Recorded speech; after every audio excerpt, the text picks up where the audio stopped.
Back in the early 90s, the creative director of fledgling studio WayForward, Matt Bozon, was given an idea for a video game by his then-fiancée Erin. She envisioned a character with dance moves, with hair so long she could whip it at enemies, and the ability to transform into animals.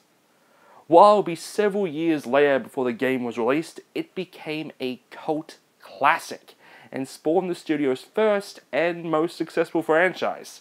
And over the next 15 years has seen the release of 3 other games, a successful Kickstarter, and even an attempt to bring her into Smash Brothers. That character was Shantae.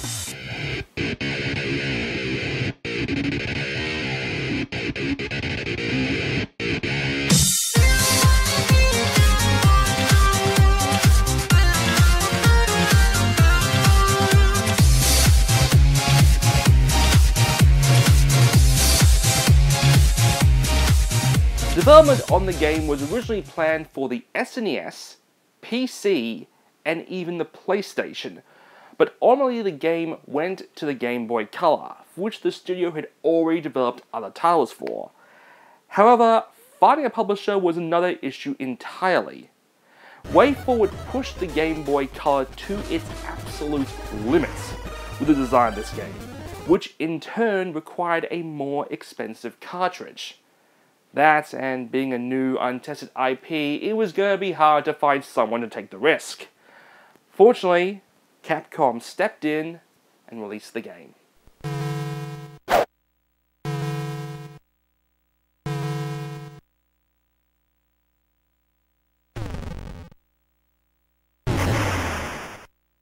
The story revolves around now genie hero Shantae's home of Skulltown, which is attacked by the notorious pirate Risky Boots, who steals her Uncle Mimic's prototype steam engine, who tells Shantae about 4 elemental stones that can be used to power the engine into a weapon like nothing seen before. Shantae's primary weapon is her long purple hair being used as a whip. With it, she travels across numerous lands, and thanks to her friends Bolo and Sky, explore labyrinths in search of stones. But she also has another power. Pressing select, Shantae starts shaking her hips to a rhythm, and the D-pad A and B buttons all have a different position. Once learned, Shantae can teleport from place to place, but even more importantly, transform into animals.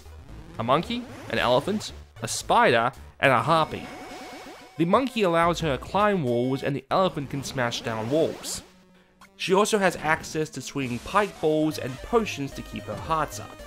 While the game certainly has many influences, its most obvious one is Zelda.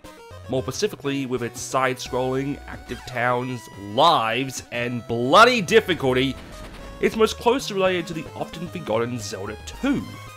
Personally though, it's probably my least favourite in the series. The difficulty is pretty hard, and the timing with the dance mode can be annoying. But at the end of the day, Shantae's sales were, what's the word for fucking abysmal? It wasn't a bad game, with critics praising its design and such. The problem was, well, you know how certain games released just before a new console comes out usually get lower production runs and such? Well, Shantae didn't come out just before the release of the GBA. It came out a whole year afterwards. And even worse, according to Matt, Capcom purposely held onto the title for 8 months after its completion, with the game only selling around 20,000–25,000 copies in total. In fact, playing Shantae in a GBA unlocks a brand new dance. Just makes you wonder why I didn't just move it to the GBA in the first place. Which actually brings me to their sequel. No, not that yet. Shantae Advance.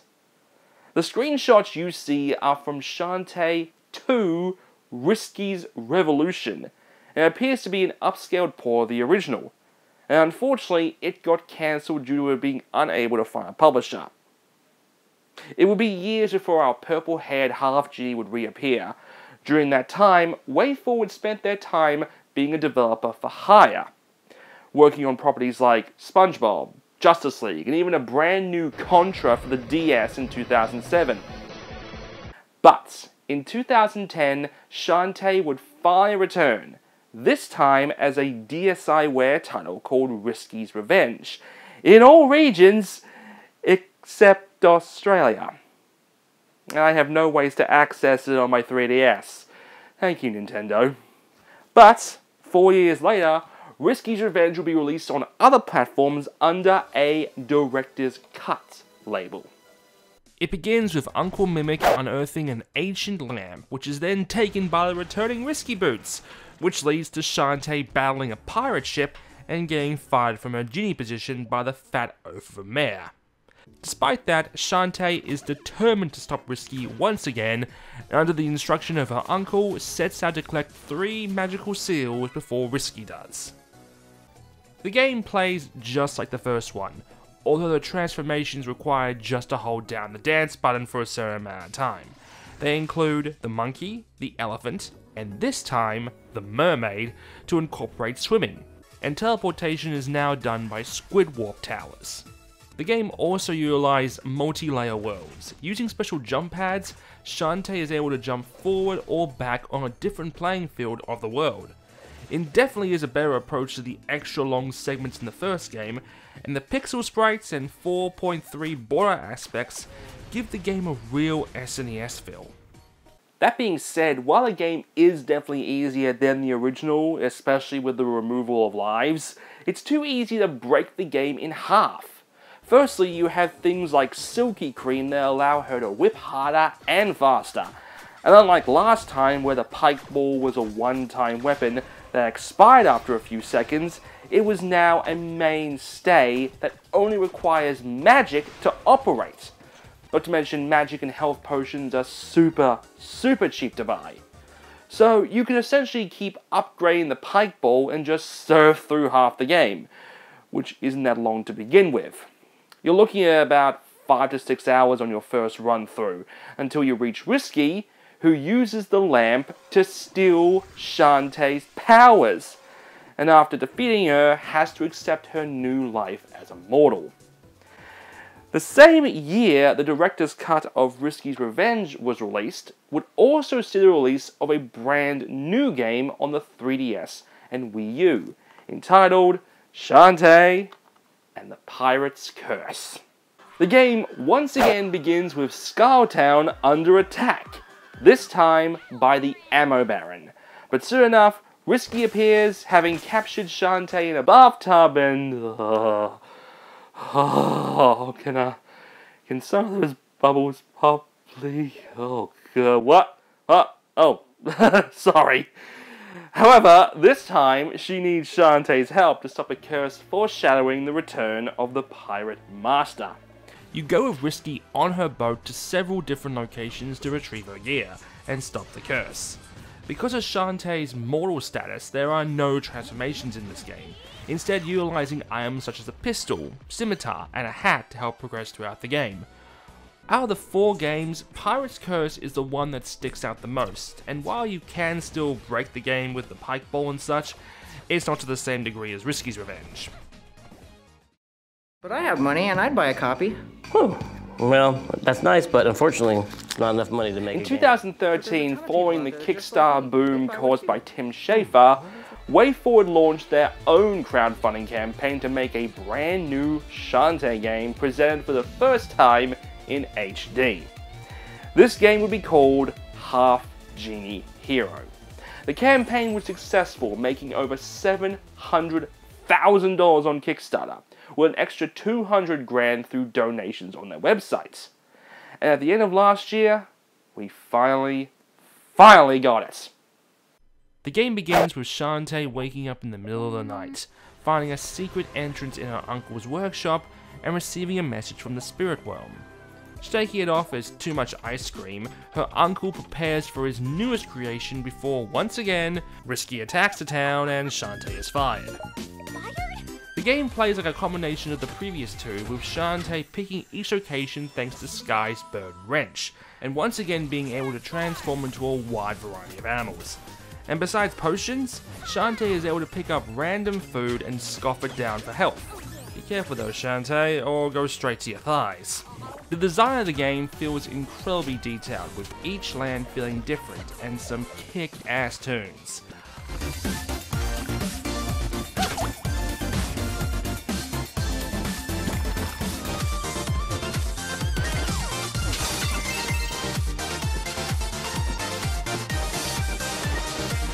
Although Shantae's redesign feels a bit out there. But what you get here is some of the best 2D platforming out there, with some of the boss battles varying it up.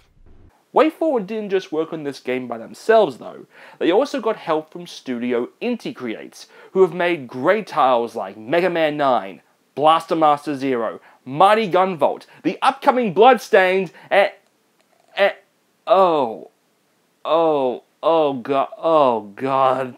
Ugh. Ugh. Well, you can't win them all. Just well I didn't make that an unlockable outfit. Ugh. Playing through these games, however, made me realize Shantae is probably one of the best female characters in gaming. While her design and moves can be a bit, provocative, heck, even her crouch contains a butt wiggle, as a character, she has no love interest to worry about. No convoluted backstory. She doubts herself at times, but not to some vicious, insecure level.